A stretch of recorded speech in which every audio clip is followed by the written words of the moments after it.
Okay, shalom, shalom.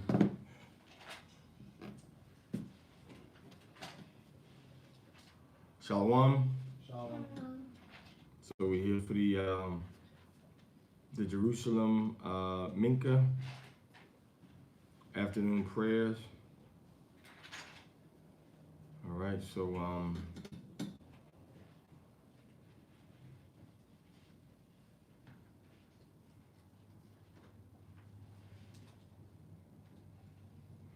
let's go ahead. Amadwa Wapanya Yirao Shalom. So we're gonna do the Mincha prayers and then get into the Shabbat. Today's reading for the Torah portion, the Aliyah.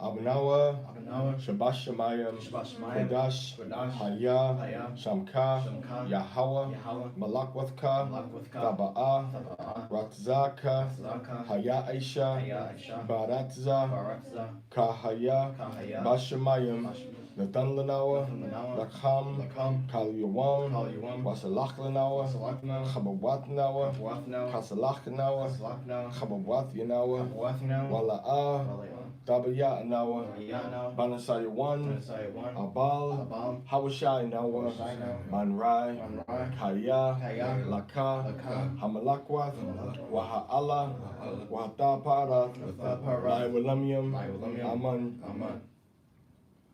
Happy are they that dwell in thy house, they will be still praising thee, Salah.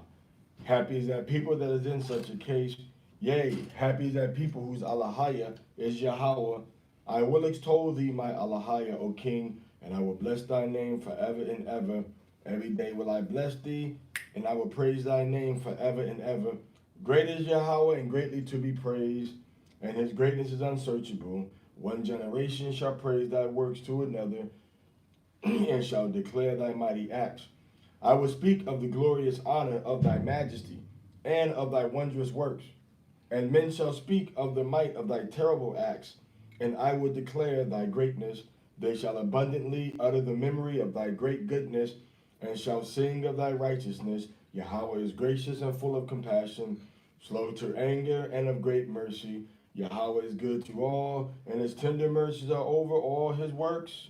All thy works shall praise thee, Yahweh, and thy saints shall bless thee. They shall speak of the glory of thy kingdom and talk of thy power, to make known to the sons of men his mighty acts and the glorious majesty of his kingdom. Thy kingdom is an everlasting kingdom, and thy dominion endureth throughout all generations. Yahweh upholdeth all that fall, and raises up all those that be bowed down. The eyes of all wait upon thee, and thou givest them their meat in due season.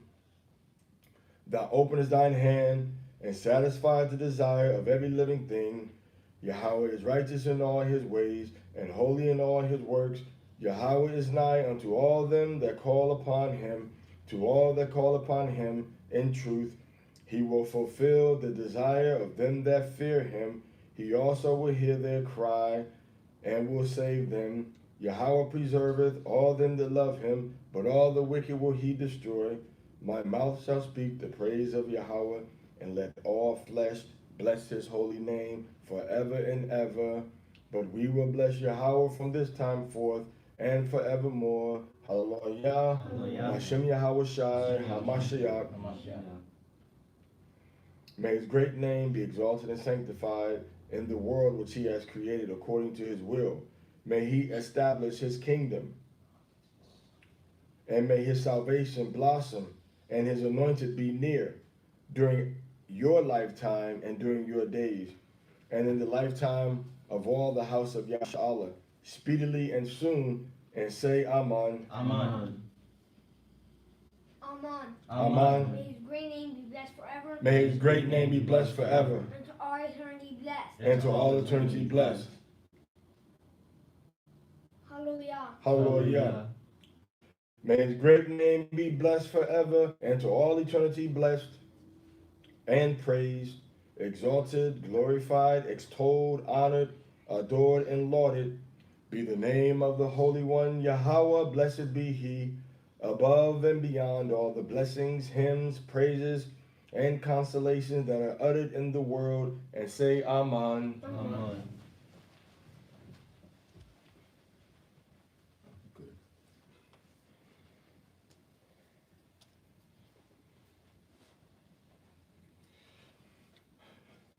Yahweh Shapatya, Thapathak Wapaya, Yagaya, Thahalatka.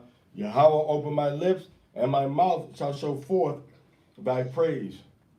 Blessed are you, Yahweh, Elohayim, the Elohim of our fathers, the God of Abraham, the God of Isaac, and the God of Jacob, the great, mighty, and revered Almighty God, the Most High God, who bestows loving kindnesses, the Creator of all things, who remembers the good deeds of the fathers, and in love will bring a Redeemer to their children's children for his name's sake. O King, Helper, Savior, and Shield, blessed are you, Yahweh, the shield of Abraham. You, Yahweh, are mighty forever. Gevorot. You revive the dead. You have the power to save. You cause the wind to blow and the rain to fall.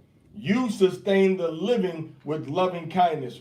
You revive the dead with great mercy.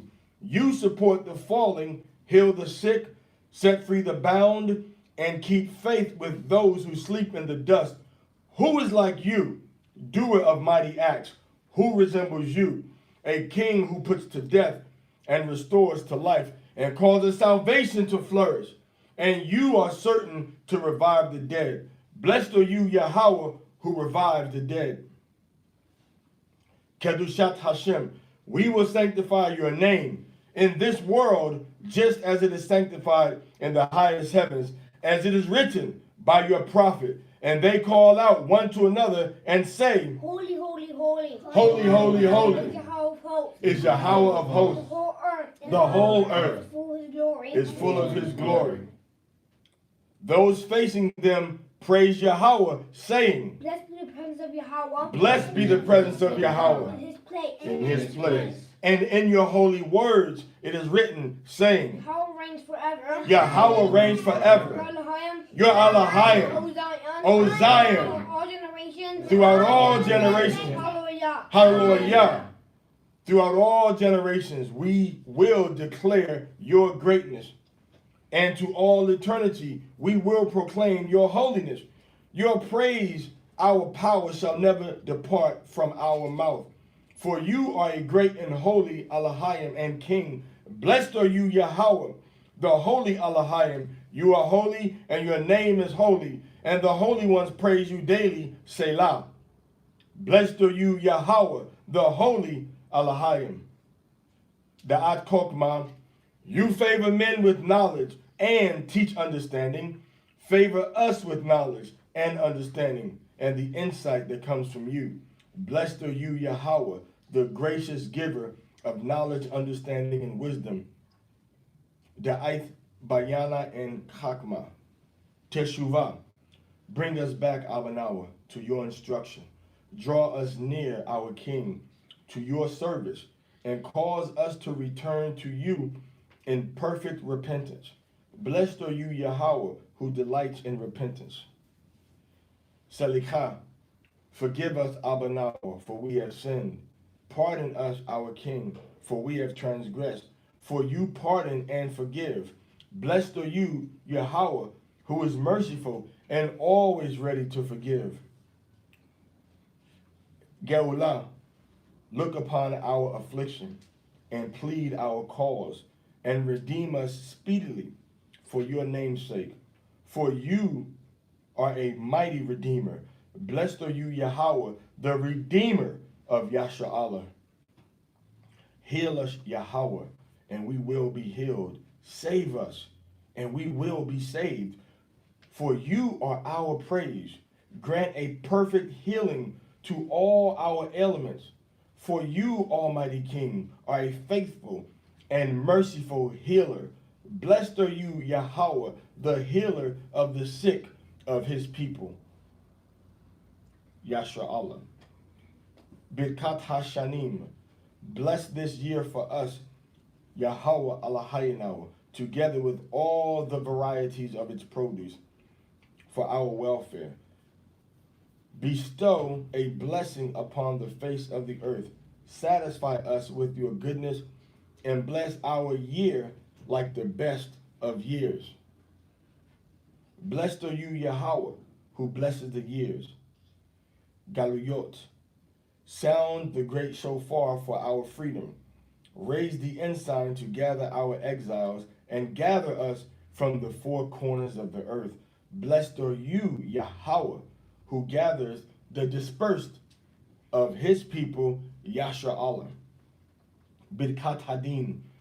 Restore our judges as in former times, and our counselors as at the beginning, and remove from us sorrow, sighing. Reign over us, Yahweh, with loving kindness and compassion, and clear us in judgment. Blessed are you, Yahweh, the King who loves righteousness. Zadikim.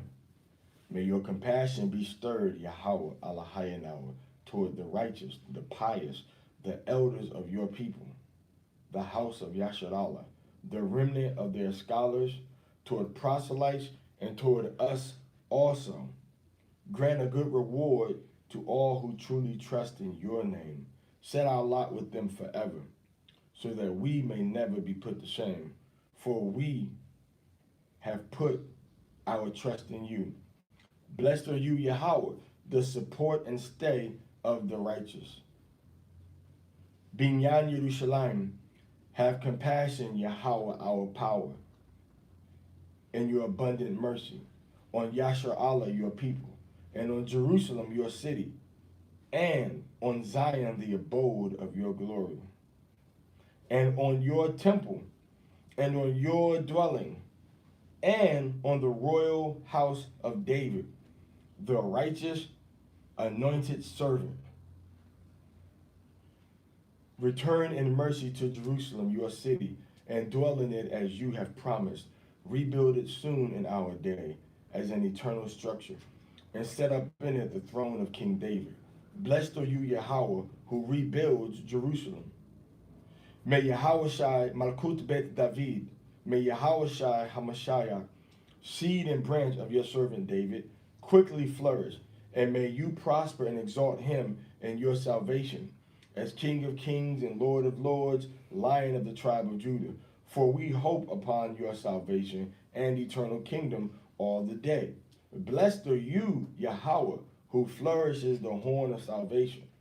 For we wait all day long for your salvation.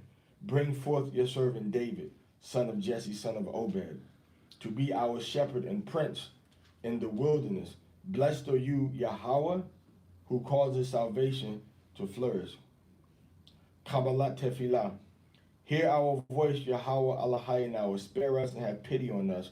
Accept our prayer in mercy and with favor. For you are a Allahayan who hears prayers and supplications. O our King, do not turn us away from your presence empty-handed. For you hear the prayers of your people, Yashar'Allah, with compassion. Blessed are you, Yahweh, who hears prayer. Avodah. Be pleased, Yahweh Allahayinawa, with your people, Yashar'Allah, and with their prayer. Restore the service to the inner sanctuary of your temple, and receive in love and with favor both the fire offerings of Yashar'Allah and their prayers. May the worship of your people, Yashar'Allah, always be acceptable to you, and let our eyes behold your return and mercy to Zion. Blessed are you, Yahweh, who restores his divine presence to Zion. Hadda'ah. We give thanks to you that you are Yahweh, our power, and the power of our fathers forever and ever. Through every generation, you have been the rock of our lives, the shield of our salvation. We give you thanks and declare your praise for our lives that are committed into your hands, for our souls that are entrusted to you, for your miracles that are daily with us, and for your wonders and your benefits that are with us at all times, evening, morning, and noon. O excellent one, your mercies never fail. O merciful one, your loving kindnesses never cease. We have always put our trust in you. For all these acts, may your name be blessed and exalted continually. O our King, forever and ever, let every living thing give thanks to you and praise your name in truth. O Yahweh, our salvation and help, Selah. Blessed are you, Yahweh, whose name is the excellent one, and to whom it is fitting to give thanks. Grant peace, welfare, blessing, grace, loving kindness, and mercy to us and to all Yasha Allah, your people. Bless us, Abanawa, one and all, with the light of your countenance, for by the light of your countenance you have given us, Yahweh our power, a Torah of life, loving kindness and salvation, blessing, mercy, life, and peace. May it please you to bless your people, Yasha Allah, at all times and in every hour with peace. Blessed are you, Yahweh, who blesses his people, Yasha Allah, with peace. Our God and the God of our fathers, let our prayer come before you. And please do not ignore our supplication, for we are not so bold and stiff-necked to say to you, Yahweh Elohayim, the Elohim of our fathers, that we are righteous and have not sinned. But indeed, we and our fathers have sinned. We've trespassed, we've betrayed, we've stolen, we've slandered, we've caused others to sin. We've used malice, we've taken by force, we've added falsehood, we've given bad counsel, we've deceived, we've mocked, we've rebelled, we've caused anger, we've turned away from Torah, we've sinned deliberately, we've been slack in your commandments, we caused grief, we've been stiff-necked, we've committed evil, we've committed moral corruption, we've committed abominations, we've gone astray, we've led others astray. We've turned away from your commandments and from your good laws, and we have gained nothing from it. And you are the righteous one in all that has come upon us. For you have done truthfully, and we have done wickedly. You are almighty, slow to anger, Lord of mercy, you are called. And the way of repentance you have taught us, the greatness of your mercy and kindness. Remember this day and every day for the descendants of your loved ones. Turn to us with compassion, for you are the Lord of mercy. With supplication and prayer we approach your presence, as you made known to the modest one of old, Masha.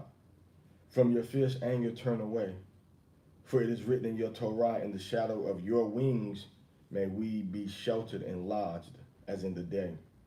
When Yahweh descended in the cloud, remove our transgression and blot out our iniquity, as on the day.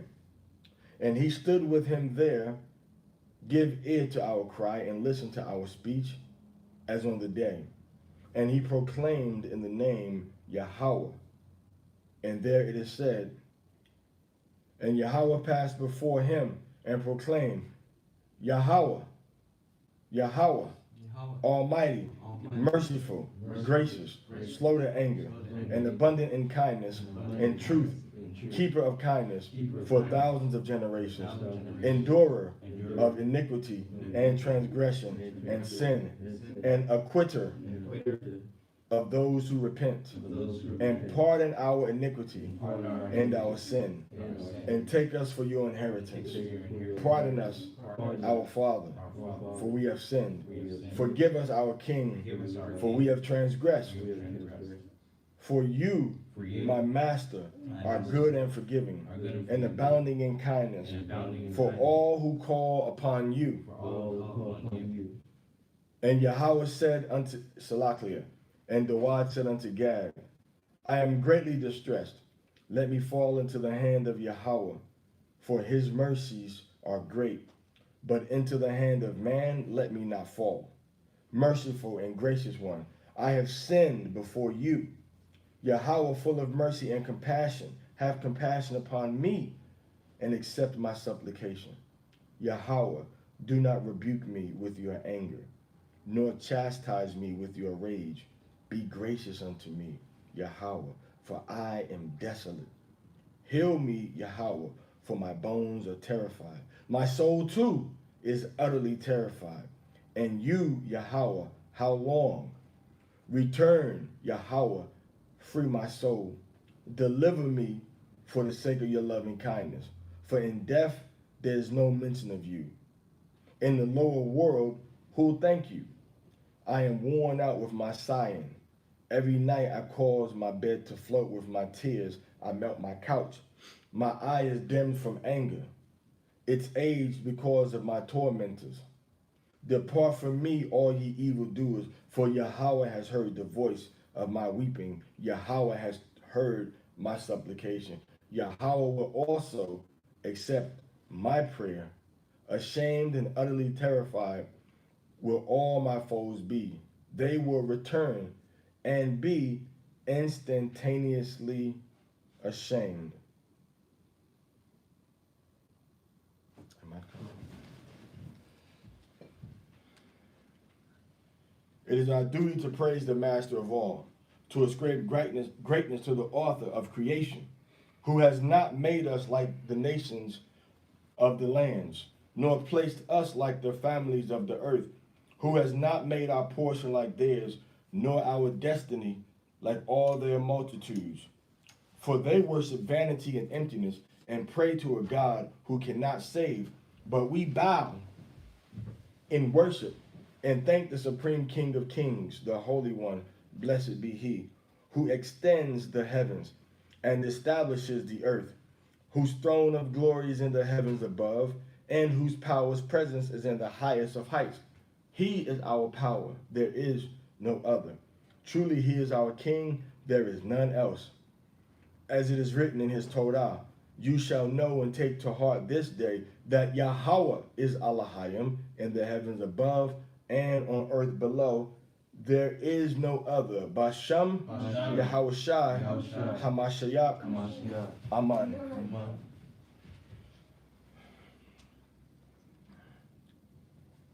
Shammai, Yasha Allah, Yahweh, Allah Hayanawa, Yahweh, Akkad, Wa'ahabta, Ath Yahweh, Alahayaka, Bakal Lababka, Wabakal Napashka, Wabakal Ma'atka, La'atha Kwam, Wala'atha Tad, Abanya Aimka, Wa'ahabta La'raika,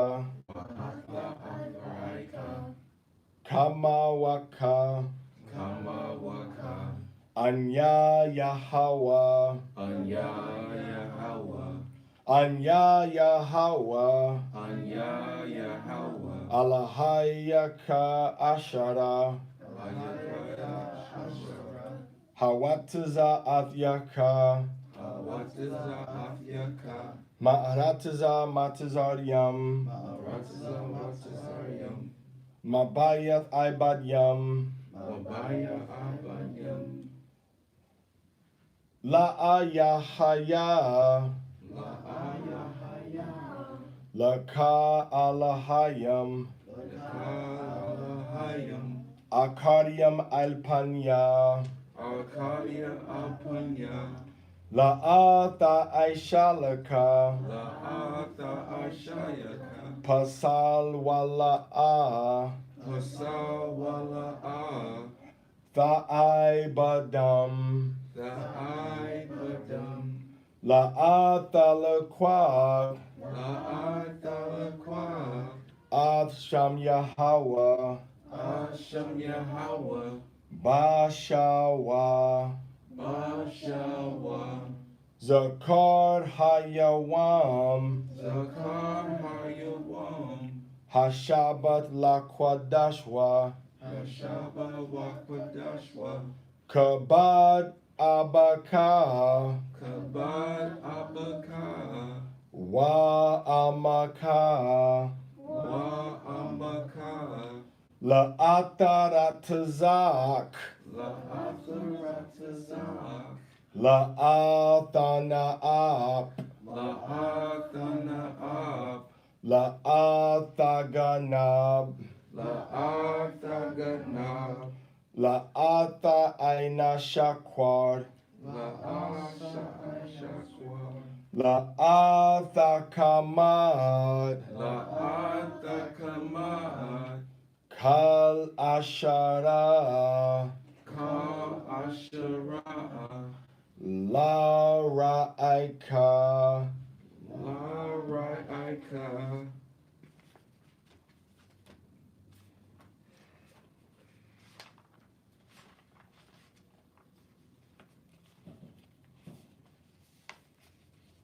By the command of Zayatan, memorial of the woman, Zakar 1 Ha'asha. Now when Yahushua was in Bethany, in the house of Simon the leper, there came unto him a woman having an alabaster box of very precious ointment, and poured it on his head as he sat at meat. But when his disciples saw it, they had indignation, saying, to what purpose is this waste? For this ointment might have been sold for 300 pence, 1 year's wages, and given to the poor. When Yahushua understood it, he said unto them, why trouble ye the woman? For she has wrought a good work upon me. For ye have the poor always with you, but me ye have not always. For in that she has poured this ointment on my body, she did it for my burial. Verily I say unto you, wheresoever this gospel shall be preached in the whole world, there shall also this that this woman has done be told for a memorial of her. Hallelujah. Hallelujah. Hallelujah. Hallelujah. Hallelujah. Hallelujah. Okay, we're going to this the convocation real quick. Watch out now. All right, let's go into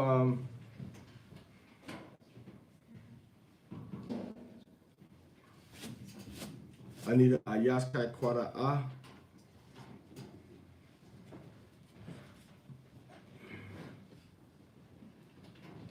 Ayash Kutan, Ayash Yalad, Ayash Nair, Ayash the Kwan.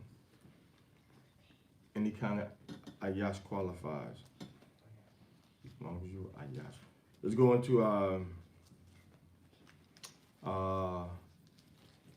Shemot, Shamwath.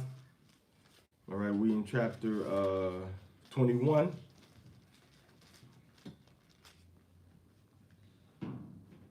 And we get in verse 20. And it goes a little something like this. Go ahead.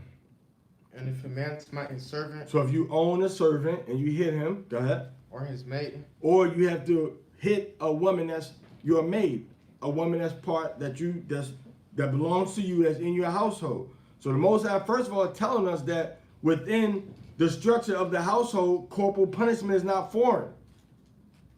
But what happened is that the so-called white man got your panties in a bunch. And got everybody all sensitive about things, man. Got you sensitive about slavery. No, slavery isn't wrong. What the white man did, how he did slavery, captivity, is wrong. But we read laws about captivity yesterday. His slavery that he did to us was wrong and wicked. But from time immemorial, all cultures have had people that just happen to be on the bad end of the stick when it comes to war.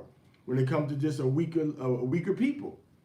But Yahweh had laws that our servants, if they ran away, they couldn't be returned. See, the Most High had a system of law that was so beautiful, and the people that was so loving toward their people that they were dealing with, that the servants would want to stay. The servants wanted to stay with their masters. And if they left, the Most High said, give them refuge. Let them live here, wherever they want to live at. Okay? We read that on Yom Rishon, on the first day. Khan? So here it says, if a man has a household and he has a servant or he has a maid. Oh, you don't got that in anybody else, do you? Verse 20, it says, Wakaya Kaya Yaka Ayash Ath Ibadwa Awa or Ath. They have a mathwa, but it's like amthawa, right? Maid servant. All right. So, wa, it says, then it says Bashabat Zamath. So he hits them. All right. And it says Wamath Thakath. He hits them and they die. All right. Wamath Thakath. They die. They certainly die. So the point we're making is that it says a servant or a woman that is part of his household, all right, a servant, this property, all right. Now this is going into a non-Israelite person. It's not going into a Hebrew person, all right. So he hit this woman or man that worked in his household. Go ahead. With the rod. He hit him with the rod. So he hit him with a piece of stick or wood. Go ahead. And he died under his hand. They died. Go ahead. He shall surely be punished. He shall surely be punished. Go ahead. Notwithstanding it, if you continue a day or two, he shall not be punished. So you beat the man. Normally you would beat, when you look at the history, the man would get beaten for what he did. Go ahead. For he is his money. So he beat the man. All right. So that was the punishment that the man got if he beat somebody, if he beat his servant to death. Go ahead. If men strive and hurt a woman with child, so that her fruit depart from her, go ahead, and yet no mischief follow, he shall surely be punished, according as the woman's husband will lay upon him, and he shall pay as the judges determine. So this goes into if a man causes a woman to have a miscarriage, and it's not a viable fetus, then he has to pay the compensation for the loss that woman and that man have endured. But listen what it says. Who determines? All right. He shall be surely punished what? According as the woman's what? Husband will lay upon him. So it's the woman's husband. That's the order that the Most High got set up.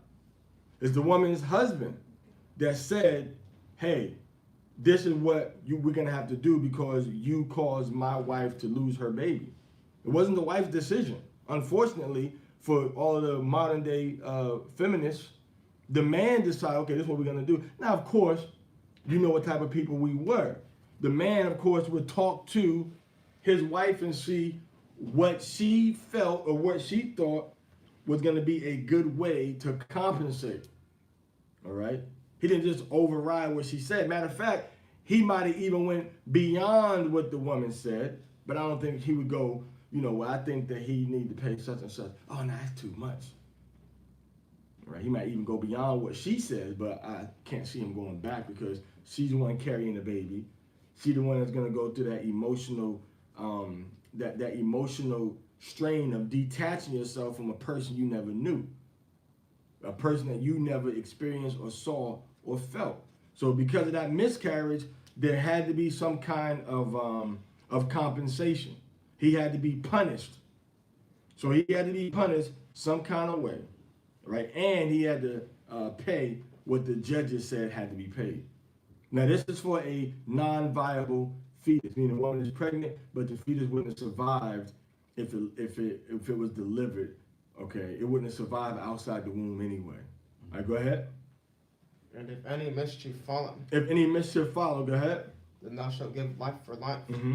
eye for eye, Mm-hmm. tooth for tooth, hand for hand, foot for foot, burning for burning, wound for wound, stripe for stripe. So no, any mischief follow. That means that if the fetus was a viable fetus, okay, if it was a viable fetus, and again, you have to look at the old legal records that we maintained to get the understanding of what happened, all right, and what it was, what the conditions were surrounding these laws. Go ahead.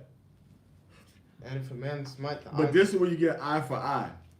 All right, eye for eye. So mischief, which means you messed up something that could have been potentially beautiful, and now you have to suffer by you getting punished the same way. All right. If it's a viable fetus, and that's why it says life for life, eye for eye, tooth for tooth. Why? Because all of the members are there.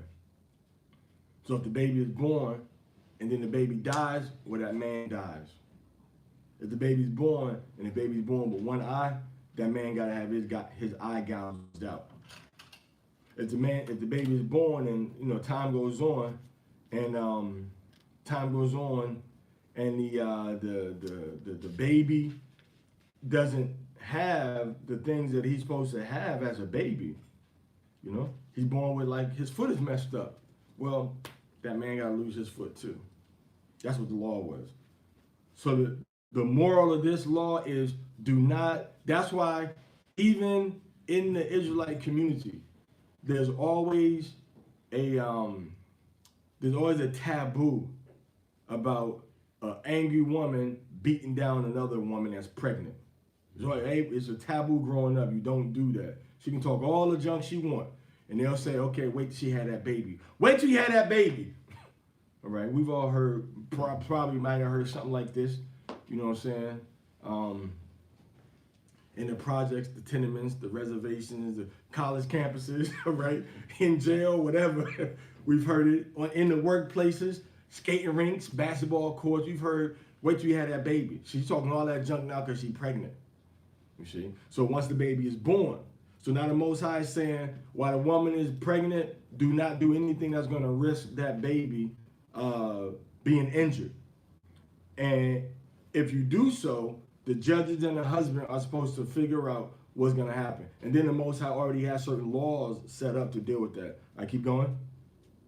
and if a man smite the eyes of his servant, or the eye of his maid, that it perish, he shall let him go free for his eye's sake. So you know what the white man did? Did the white man keep this law? Nah, he would cut a man's finger off, cut a man's foot off, cut a man's ear off, cut a man's nose off, lips off. This is what they were doing in America and in Congo, Angola, Brazil. They would cut the people's body parts off. And did he let them go free? No, he wouldn't let them go free. That was a punishment. Or the laws of and that's what I'm trying to say. The laws of Yahweh were more just and fair and balanced. So if you did that to that man or the woman, you had to let them go free. You couldn't keep them as no servant no more. They were free now. All right, go ahead and keep going. Keep going. That's on a higher level. Go ahead. And if he smite out his manservant's tooth, or his maidservant's tooth, go ahead. He shall let him go free for his tooth's sake. Let him go free for his tooth's sake. You see that? So now can we see the range? Because now you slapped him, okay? Now you slap him and his tooth come out. Oh, you let him go free. But you didn't get to the point where you slapped him and you killed him overnight, usually. So when the Most High said when you slap him so hard, you knock his tooth out or his eye gets messed up, then the Most High said, you gotta let him go free. But what happened to that man? What's the punishment for the master that did that? There's no punishment. You see? So Israel is really on a higher level than all the other nations. See, our law protects the servant and the master, though. Because if the master was evil, the servant could run away. And the master could not get him back. If the servant was evil, the master could just kill you and get beat, and that's it. Or knock your tooth out, pluck your eye out, and then let you go free. So that's what Yahweh's law tells us. But the so-called white man's law, the servant had no rights. Okay, all right, go ahead. If an ox gore a man or a woman Gore meaning he poke it with his horn. He pokes a woman with the horn. Go ahead. that they die, Slow down. that they die, So the ox horn hits a woman or a man, and that woman or that man, they die. Go ahead. then the ox shall surely be stoned, Mm-hmm. and the flesh shall not be eaten, but the owner of the ox shall be quit. But if the ox were wont to push with his horn in time, Hit somebody with his horn. kept him in, So now you tell that owner, man, your ox is out here poking people. Your ox is poking people with his horn. All right? And the man doesn't keep the ox tied up somewhere where it can't hurt people. And the ox is walking around free and it's hurting people. What happens? Go ahead. but that he hath killed a man or a woman, Mm-hmm. If that ox kills somebody, go ahead. the ox shall be stoned, The ox is going to be stoned. You kill that ox. Go ahead. and his owner also shall be put to death. And you put the owner to death too.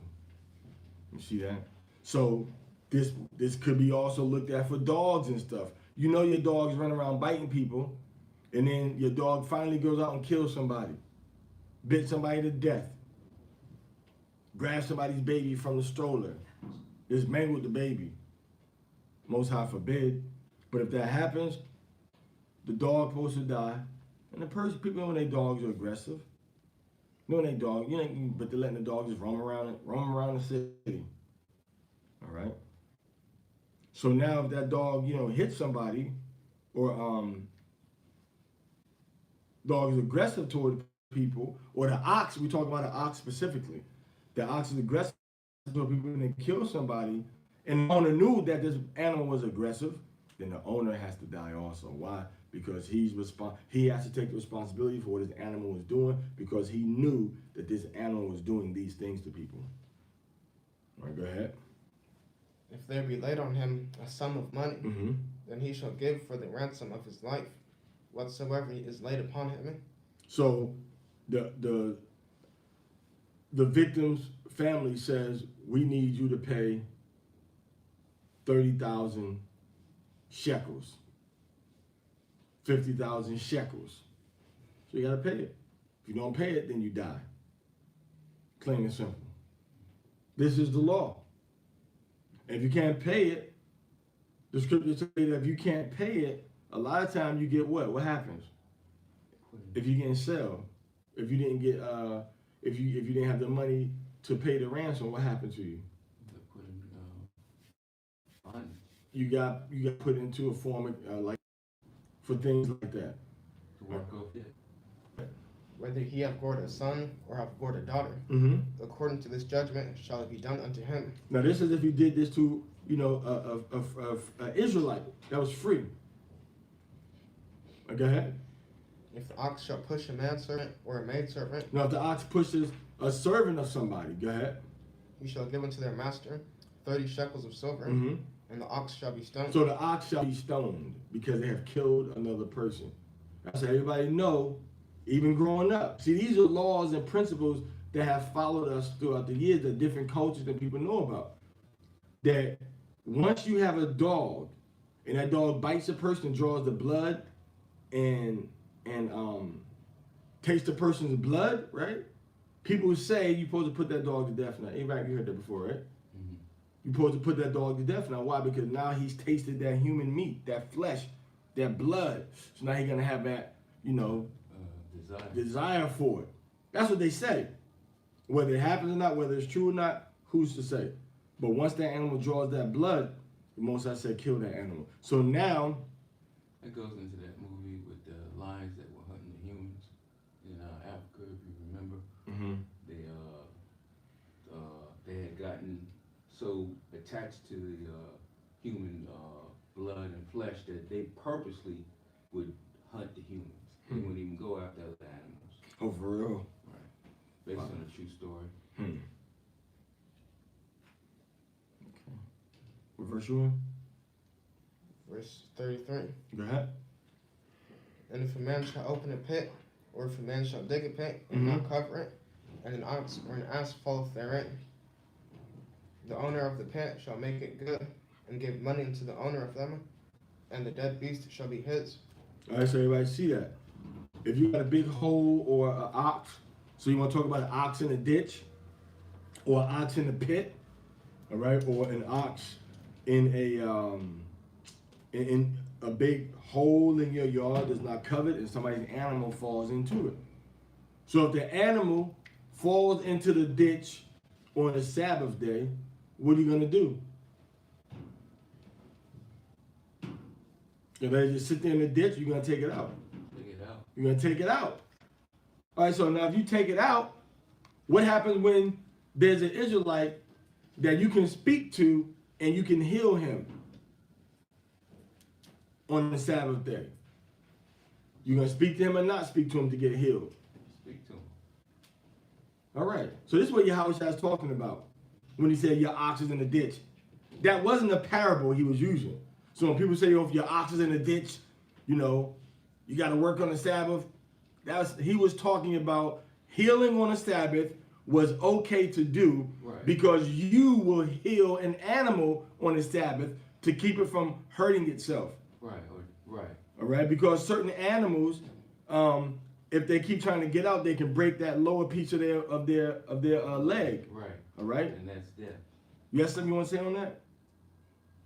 All right, so the animal could die like that. So when Yahushua say if your ox is in a ditch, he literally meant if your ox is in a ditch. He wasn't using that as a metaphor for anything. Well, he was referring to the law. To the law of helping the animal in the ditch, as opposed to not helping the animal. Because it was a Shabbat. Yeah, because it's a Shabbat. No, you're going to help the animal. So Yahushua is saying, aren't we more important than the animal? Right, so they were trying to, basically he was in a argument with the Pharisees, trying to condemn him for healing. For healing. Not working on the Sabbath. No, for healing. For healing on the Sabbath. And that's when he made the parable. Yeah. That's when he made the parable about if your ox is in the ditch, will you not get the ox out the ditch? So he said it's lawful to do that which is what? Good. Good on the Sabbath day. Since when is working on the Sabbath day, breaking the Most High's commandment, good? It's never been good. That's like, it's good because I have sex with your wife because she told me she was lonely and miss you and she's not going to see you for 3 months. That's good, ain't it? That's good for everybody. That's good for all parties involved is good. No, that logic is... You see that? That logic defies the context of what the scriptures are saying. Yeah, you can't say it's good. No. Tony, right? Feels good. Okay. So, but no, the context of what Yahushua was saying was putting healing in the same context as helping an animal. Do they got a reference in there for that scripture? Ox in the ditch. Look at that verse you looked at with the ox falling into a pit. And see if there's a scripture marked there for that. I should mark it right there. I should put a note there, something. The column on it. So if the ox falls into a pit or a ditch or whatever, You want to look? if it's a Sabbath day or not, you can take it out. Okay. That's what he's talking about. All right? To do good on the Shabbat day is to heal somebody. Exactly. So should we go to that real quick? I mean, what is it, Matthew? I believe so. Let's go real quick.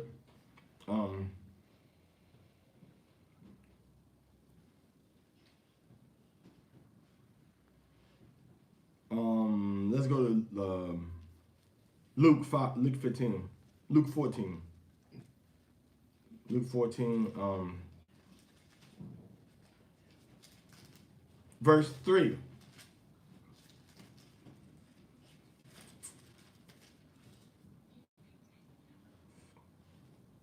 And Yahushua answering spake unto the lawyers and Pharisees, saying, Is it lawful to heal on the Shabbat day?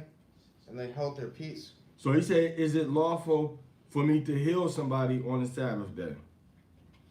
Is it lawful to what? Is it lawful to heal? He didn't say work. What did he say? To heal. He didn't say anything about working. He says it's lawful to heal. That little string right there. Is it lawful to heal on the Sabbath day? Go ahead. And they held their peace. They held their peace because they didn't want to look idiotic and say, no, you can't heal somebody on the Sabbath. Why? Because they all know if they got a cut on the Sabbath, they're going to wrap it up. Right, they're going to take care of it. They all know that if they get something stuck in their eye on the Sabbath, they're going to have somebody, hey, can you blow it out for me? They all know if they bite their tongue, they're going to switch it around with something on the Sabbath day to cause themselves to be healed. All right? And if that woman got pain on the Sabbath because that baby is coming out, they're going to be like, nah, you on your own till the sun go down. You need to sit there until they're going to bring that baby out on the Shabbat day, the midwives. Huh. Right? If a horse is about to bring forth a colt, all right? Or a mare. So if it's about to bring forth a colt, the mare, right? The mare brings forth the female horse, not the stallion. I'm talking about the just general species. You want to get gender specific. You want to be PC with the animals, huh? No, people don't have babies. Women have babies. Horses don't have babies, Parazah. Mares have baby horses. So if the mare has a colt, right? They call it mare colt. So if the mare has a colt, on the Sabbath day, what you gonna do? Not help the baby come out? No, you're going to aid in the process. You're gonna bring it. I think I might have seen the baby being born on the Shabbat before. I don't know. I don't think it might have been Shabbat. I don't know. But it was a colt. It was a little calf being born. Mm-hmm.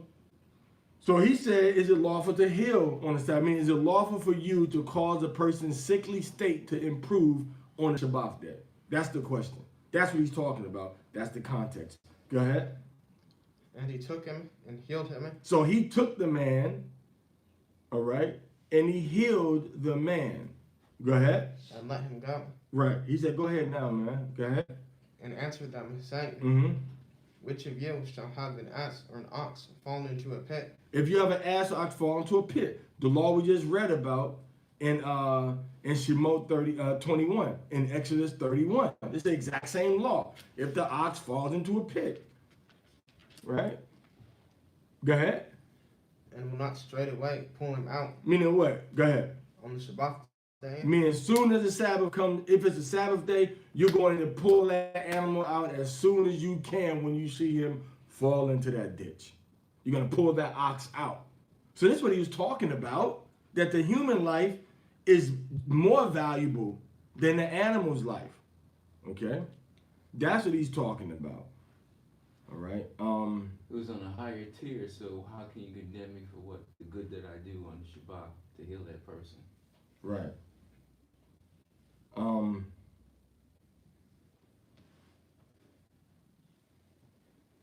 Let's see. Let's go to Matthew. Let's go to Matthew 12:11. He's gonna ask you. He's gonna answer the dilemma. All right. Because he did good, but what law did he break? You see that? What law did he break?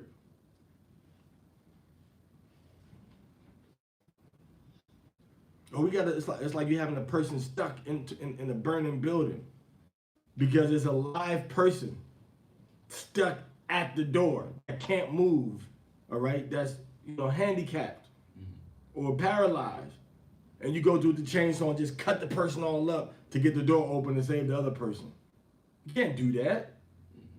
So you murdering somebody in order to save somebody. What sense does that make? No sense. Are you so the Most High said if you work on the Sabbath, you're supposed to what? Huh? What's happening if you work on the Sabbath? What's the penalty? Yeah. Capital punishment. So how can you tell somebody, you can commit that capital punishment? That's your ox is in the ditch. No, your ox is not in the ditch. Literally. Your ox is not in the ditch. Your hand is in your pocket. Right. That's it. Keep your hands out your pocket on the Sabbath day. Don't put no money to business transactions on the Shabbat day. So let's see what the Master said in Matthew chapter 12, and let's go into verse. Let's start at verse. Let's start in verse. This is a different. This is a scenario. I don't want to say different, but let's start with verse 10.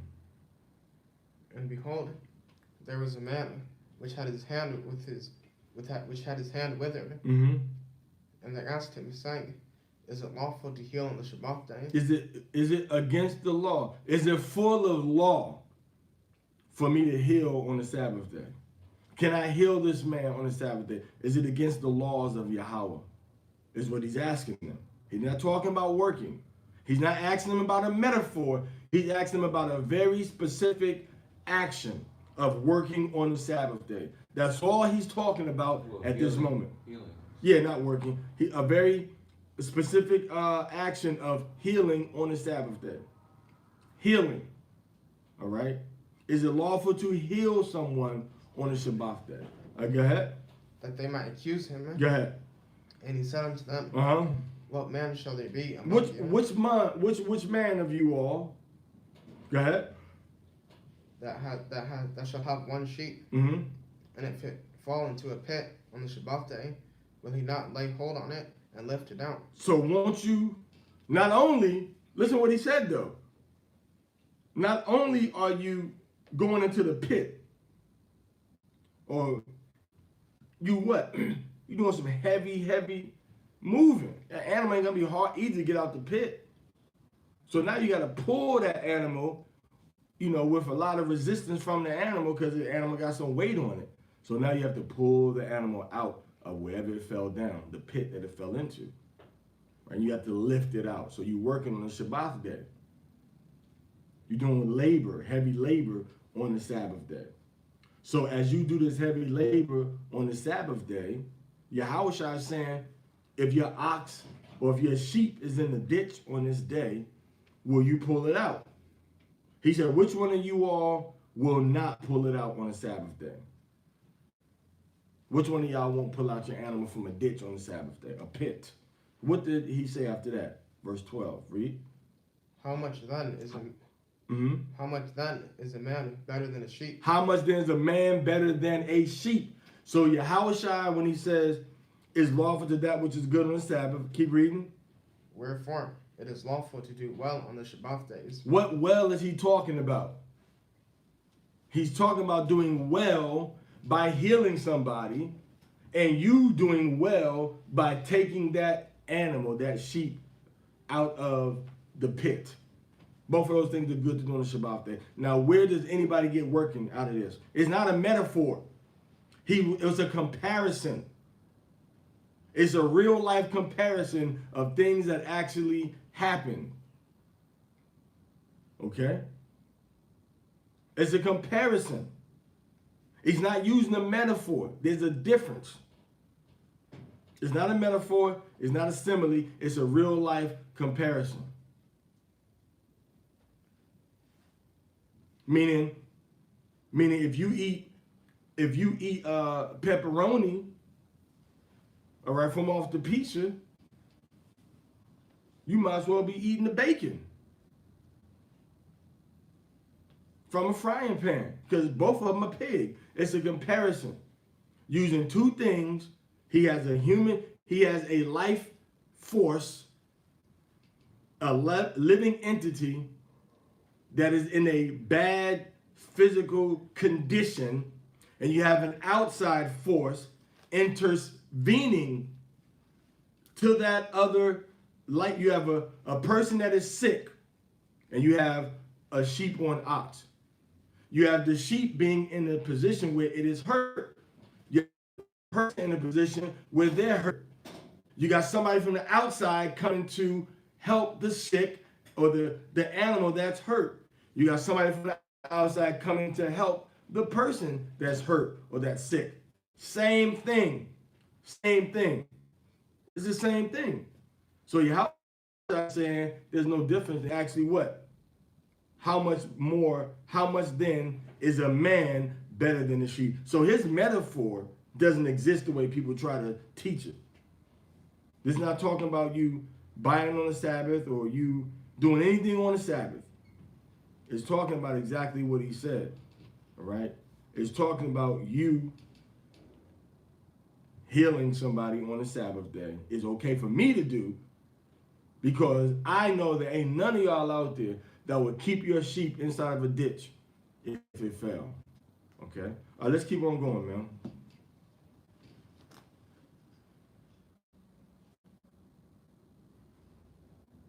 If one man's ox hurt another's, So if your ox hurt somebody else, an ox that belongs to, so I got an ox and you got an ox, and my ox comes and hurts your ox. Go ahead. that he die, And my ox kills your ox, read. then they shall sell the live ox and divide the money of it. So my ox, we got to kill it and we got to divide the money. Go ahead. And the dead ox they shall divide it. So the dead ox, we divide it up. Right, you got the bones in that you can use for breastplates and stuff. You got the horns, okay? You have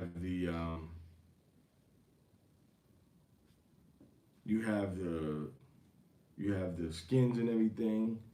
All right, go ahead. Or if it be known that the ox hath used to push in time past, Now you know that your ox be pushing on other animals and the animal doesn't die yet, but your ox pushed another animal. What happens? And you know it. Go ahead. and his owner hath not kept him in, So the owner didn't keep that animal away from other animals, didn't tie him up. Just let him walk around, roam around, or have him with other animals. Go ahead. he shall surely pay ox for an ox, Mm-hmm. and the dead shall be his owner. So now he got to pay the full price for that ox. Full price. You got to pay the full price for that ox. And then he gets that dead ox. All right. Go ahead. Kal Shra, Kala Shara, Bar Bar Yahweh, Yahweh, Naisha, Naisha, Nashama, Manashama. all that Yahweh hath said, All that Yahweh said. what we doing here. What we doing here? All right, so now, was it 1 through 3 on the next one, right? All right, I'll go ahead and read 1 through 3 and we'll be finished. If a man shall steal an ox or a sheep, and So a man steals, meaning you take something, la'ah thaganab, right? You shall not steal. So a man steals an animal that doesn't belong to him, a big animal, an ox. Okay, go ahead. and kill it, Or an ox or a sheep, a smaller animal. So if he takes that or steals that ox or steals that sheep and he kills it, you know, I want some, what the sister in Belize was talking about, some sheep ribs. Some sheep ribs.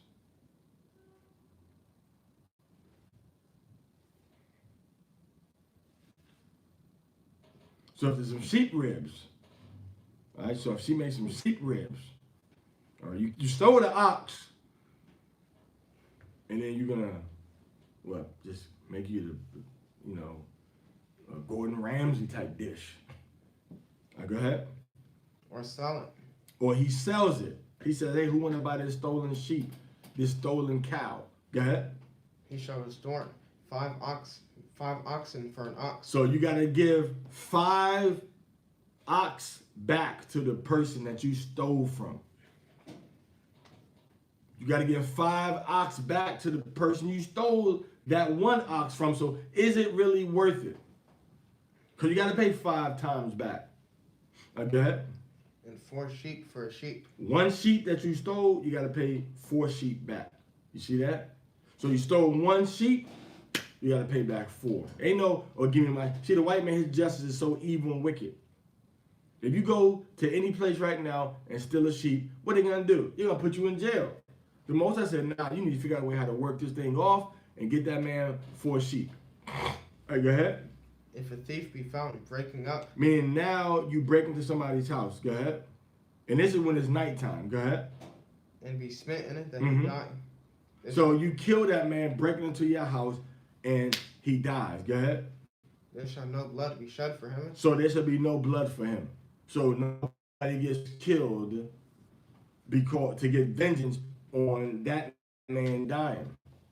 Because he was a thief breaking in your house and you don't house at night trying to steal from you or trying to come to your door. That's what the scripture is talking about. All right, so don't try to run up on nobody's house when it's nighttime.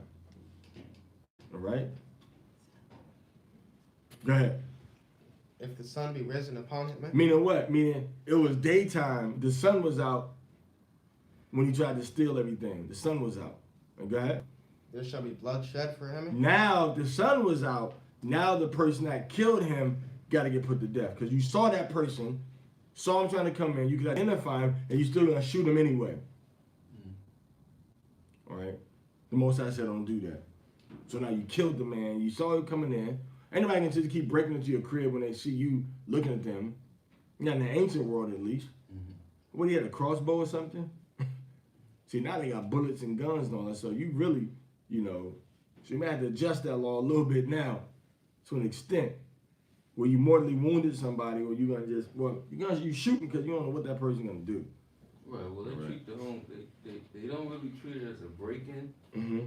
If a person's in the house, Mm-hmm. they treat it more like a home invasion. Because he's invading the house while a person's there. Mm-hmm. So, in this Esau's law, you're justifying in killing him Right. in the house. Right. So like then they wouldn't break in your crib and hold you hostage so much as they do now. So the Most High said, now if you kill that person, all right, he don't get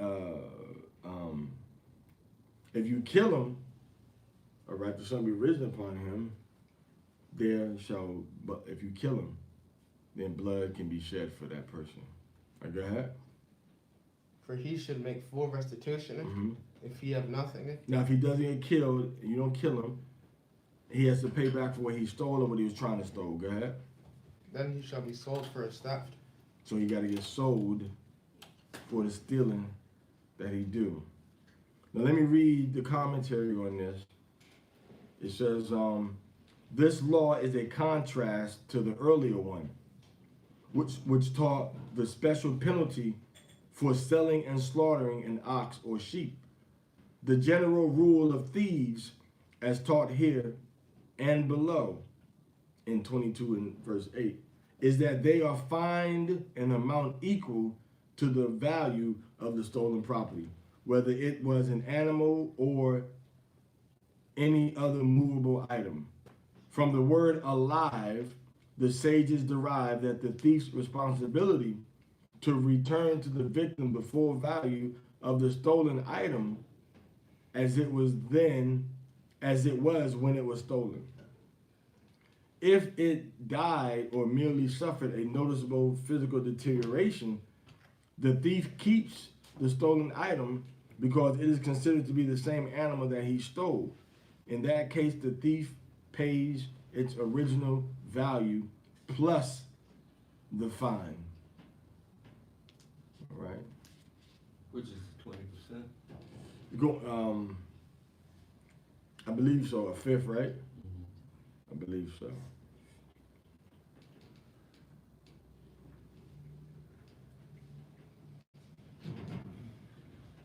All right, so that's the Torah portion and the second aliyah of Shemot. All right, Shamwath, the names for this day. We see how Yahushua goes right into a lot of these different, where he went right into that one. All right, in terms of the ox in the ditch and stuff like that, the pit. All right. Now we also have the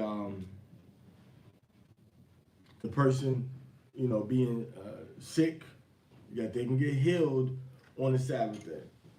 That doesn't mean go out and get handle all your medical business on the Sabbath day. That's not what it's talking about. He's talking about just healing somebody. All right, so that's all we got right now. There's some more things that we can bring out, but Well, that's also talking about dealing with emergencies too. kind of lawfully healed through an emergency. Yeah, you can. Somebody gets injured and blood is coming out of their bodies. Yeah, you could take them to get taken care of. Okay, even though it's the Shabbat day. Right, even though it's the Shabbat day.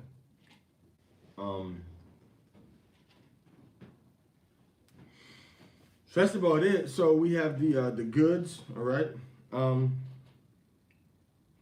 people fighting. Remember, Yahweh said he came to set free the captives. That ain't talking about giving what do you call it, manumission or freedom to all servants of men, but to give you set free the captive that was bound spiritually to death and to sin. Yahweh HaMashiach came to free us from all of that, man. You understand what I'm saying? Now, this is the Torah. So now, I want you to get something. All right. Let's go into Ephesians real quick. Don't nobody give it away. If you know where I'm going. So now, the way the Bible is written, all right, does it seem like these people, all right,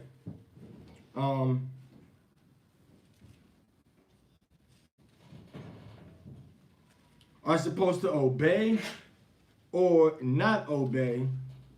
Now we've seen all these words, right? We've seen servant, and we've seen, what other word do we see opposite to servant? We've seen master. All right, we've seen master.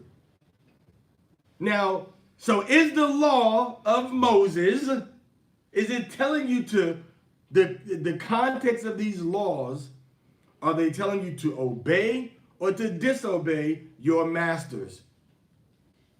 In the context of the Torah, the laws we just read. Obey. Where you at, man? Ephesians. Okay, read Ephesians 6 and 5. Read that. Servants, like we read in the Torah. Go ahead. Be obedient to them that are your masters, according to the flesh, with fear and trembling, and singleness of your heart, as unto Yahweh. So is the law telling you that we just read to obey or disobey your masters? Okay. So what's the difference with what Paul is saying? People love to pull that scripture, don't believe in the writings of Paul. Or Paul said obey your master. Well, what the Most High saying to do? Not only did the Most High say obey the master, he say sell your daughter. So what you gonna do? Rip the whole Bible up because it's something that you, as a person born outside of your land, outside of your continent, for the most part, outside of your culture, how are you now gonna try to say, well, that's wrong? No, it's not wrong. That was real life. The white man, what he did was he created this whole democratic capitalist system that protects you but takes away all of your rights and liberties to come together as a people and to walk in righteousness before the Most High. You subject to all types of sin. See, his society was created to slowly indoctrinate those people that are under it into wickedness and disobedience. This is why you see what my man want to be called now? What do you want to be called? Dwayne Wade's son? Zaire, right? His name is Zaire. He want to be called Zaire now. He want to have an operation, right? Yeah. And they're gonna let him have an operation to become a girl. They're gonna cut the little boy's penis off and give him hormones so he can grow breasts like a woman. They're gonna cut his pee-pee, cut his balls off, everything. And gonna put him a fake vagina into the little boy's body. What kind of garbage is that? How wicked is that? Right. I mean, he's a step above Magic Johnson's son. So now he a few steps above, Magic Johnson. Magic Johnson is way. Magic Johnson's son is the dude that the dude that we knew growing up, that nobody really was rocking with like that. You know what I'm saying? That dude is in a whole new, he on some Edomite retired sports figure type of stuff. He going beyond Bruce Jenner, right? No, he's on that level. What's that, Bruce Jenner? He going full-fledged. Oh, Jenner? Yeah, Bruce Jenner, he just got some hormone, he got some pills and a little bit of plastic surgery. But this dude, you know, Oh yeah. swing, swing, swing, chop, chop, chop. And then the girl is trying to cross. So why y'all? Who's that? Dwayne Wade's. Can we trade places? Yeah, man. As bad as y'all may talk about Will and Jada, they're like, nah, we ain't playing that. Like, you going too far with that. Right. You gonna keep your gender. You gonna talk about Will and Jada, boy, but you thought Will and Jada was something to talk about. And so all y'all so that demon Willow. So that demon, no, I'm saying about Jade and Well, Jada is the son. no, I'm talking about Jade and Will Smith and Jada Pinkett. Yeah. So that demon that's in Gabrielle Union is the same demon that's condoning that behavior, is the same demon that's being thrown off onto you when you're watching all her movies. It's the same spiritual programming. You're inviting all them demons into your life, into your heart, into your realm when you sit back and watch all her little cute, because she's pretty in her eyes and she's a beautiful black woman and all of this, and you know she's an actress, but them demons that she rocking with. So all these sports entertainment figures are meant to seduce you into wickedness, into the lifestyle. You know, they whatever it is. Right. It could be drugs, it could be weed, you know, it could be coke, it could be OD on everything. Like I saw this thing the other day. Just a quick sidebar. People say, okay, if you smoking weed and you going 70 miles per hour or 80 miles per hour on a highway, you're gonna slow down. You're gonna slow down. You ain't gonna just, you know. So whatever, you know, right. Whatever, whatever Black Rob was doing on a highway going 80 miles an hour, he couldn't have been, you know. He and he said 80. What did he say, 90 or did he say 80? With the song? Yeah. I forget. Whoa. You know, so whatever he was doing, he wasn't doing it smoking or he wasn't doing it la. He wasn't blazing when he did it. You know what I'm saying? So if you smoking weed at 85, 90 miles per hour, when you start smoking that weed, what you gonna do? You're gonna slow down. Why? Why you slowing down? Because you ain't sure no more. Right. You ain't sure. You know your senses is getting deprived. You know it. Right. So you wanna stay in control. So people say, oh yeah, well, you ain't gonna do that with a square so much, right? You ain't doing it with a cigarette. You definitely, you know. So anyway, my point is this: you're gonna slow down. So you wonder why people don't get an accident because they slow down. They don't get no big bad accidents when they're high on weed because they got enough sense to slow down, and they get paranoid. So they really like, you know, right? I better slow down, and you know what I'm saying. They slow down. So what's the point I'm making? The point I'm making is that everything that you know. Everything that Snoop and Lil Wayne, well, not back in the day, everything that Snoop and everybody else is pushing back in the day, rolling weed and smoking, all that stuff is depriving your senses now. It's all in your whole system is messed up now. Your whole way of dealing with the emotional, the chemical balance in your brain is all messed up now, man. So what's the point I'm getting at? That these laws, man, are set up to safeguard us, man. These laws are set up so that the Most High, He knows. So we don't put ourselves in a bad position spiritually. So a little boy named Zaire, now he want to go by Zaya. He want to be called Zaya now, man. Now, I forgot how we even started talking about that, but the Most High said, if that servant and master relationship is supposed to be respected, these are the ways that y'all need to do this thing. And He gave you laws on how to deal with relationships. You understand? He gave you laws about it. Read that again. Actually, you read that wrong. You read that Ephesians. Let me go into Colossians chapter 4, verse 1. Go to Colossians chapter 4, verse 1. I think it's like 2 books over. Ephesians, then Colossians. Colossians chapter 4, verse 1. You see it? I read chapter 4, verse 1.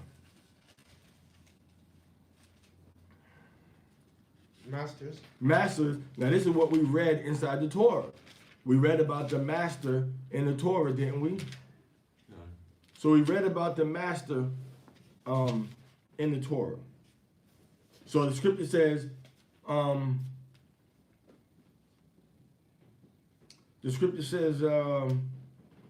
masters. All right.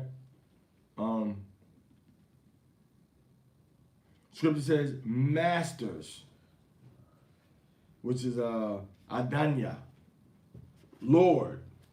So it says masters do what? Give unto your servants that which is equal, just and equal. So the Most High, even in the Torah, we say, yo, treat your servants right, man. If you mess up your servant, man, your servant go free. So the Most High so Paul, what he's doing is he's bringing out the wisdom and the spirit of the letter of the law. He's bringing out the spirit of the law. And he's breaking it down so you can understand. Because people being in captivity, people being servants and masters and being born free, the fact that Paul even told somebody, I was born free, is very significant. Why? Because it wasn't a lot of people that could say that at that time that was Israelites living outside of Israel in the Roman Empire. Priscilla and Aquila was living in Rome. They were Israelites. I don't know if they were born free, but they were definitely free, walking around and traveling how they were doing. And then you got Paul talking to the captain, the Roman soldier. He said, I'm a Roman citizen. I was born free. And the man said, what? With the great sum, I paid for my freedom. I got my freedom.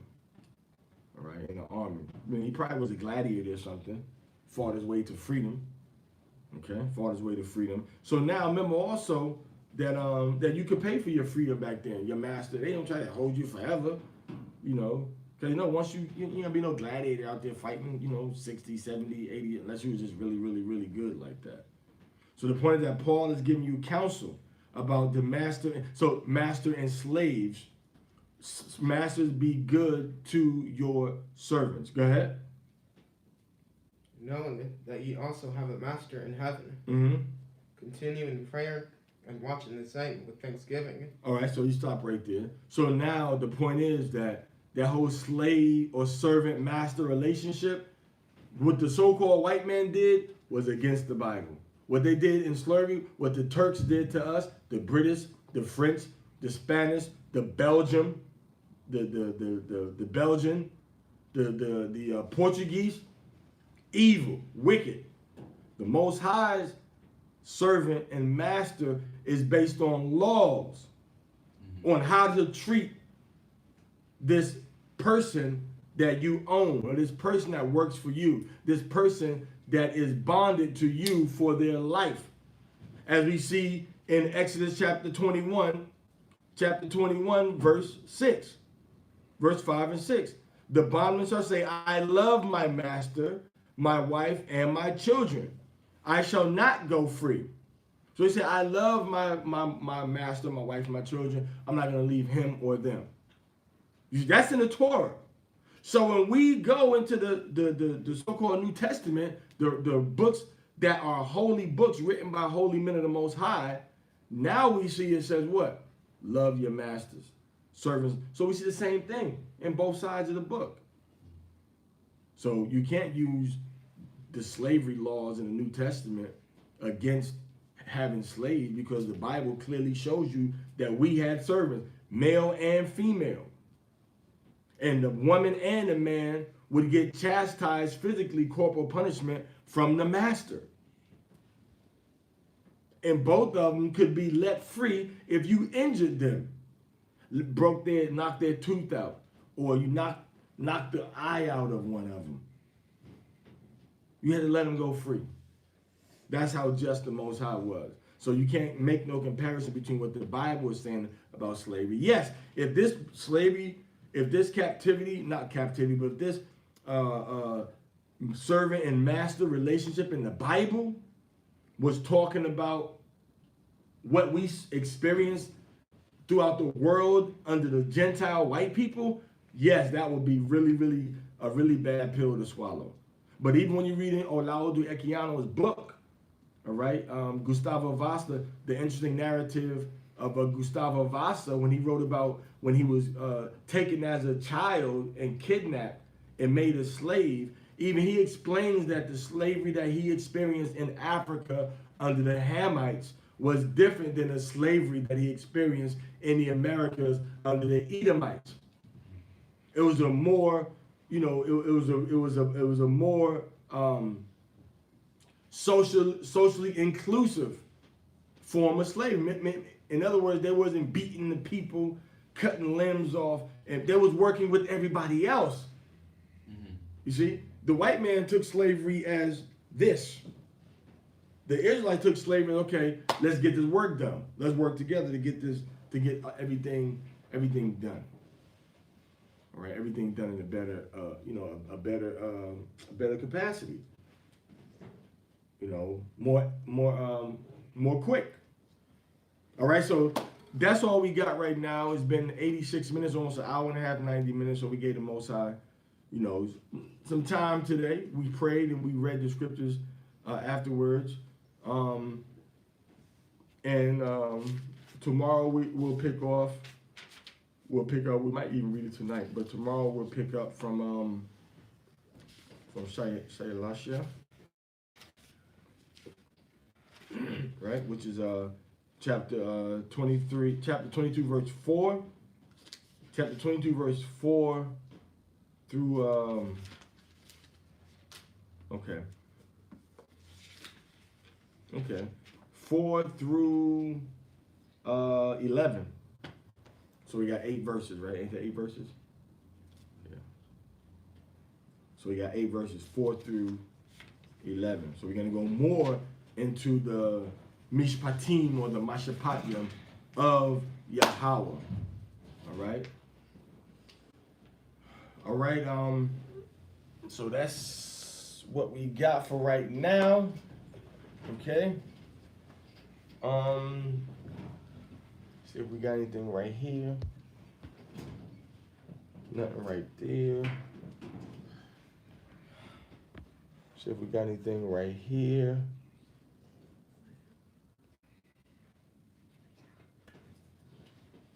Hey, shalom, Chelsea. And Chashak, Tiziah, shalom.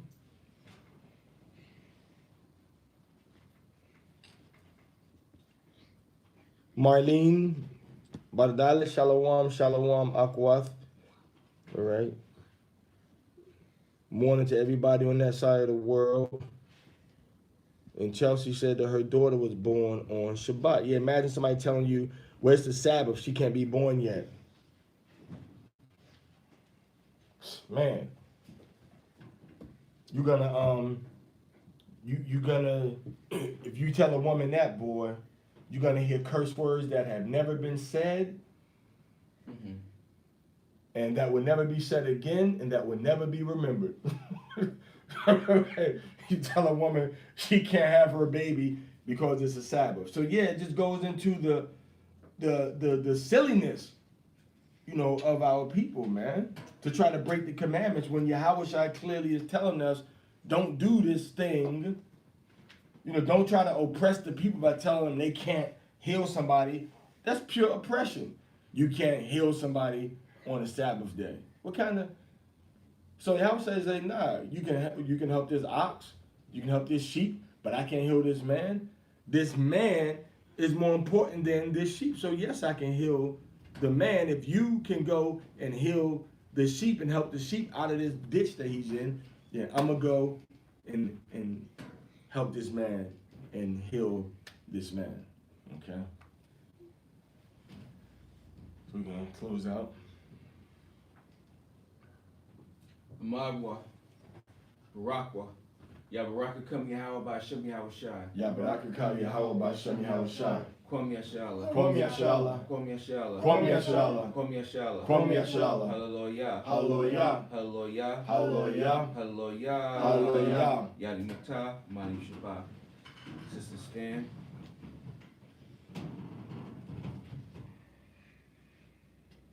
Amagwa, Barakwa, Yashamar Kam Yahweh by Shem Yahweh Shai.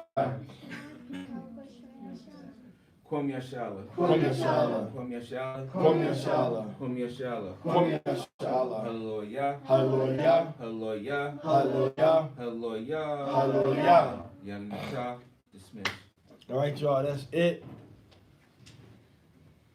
So we see y'all again in approximately 3 hours. Right? 17, 18, 19, 20. Maybe 3.5 hours.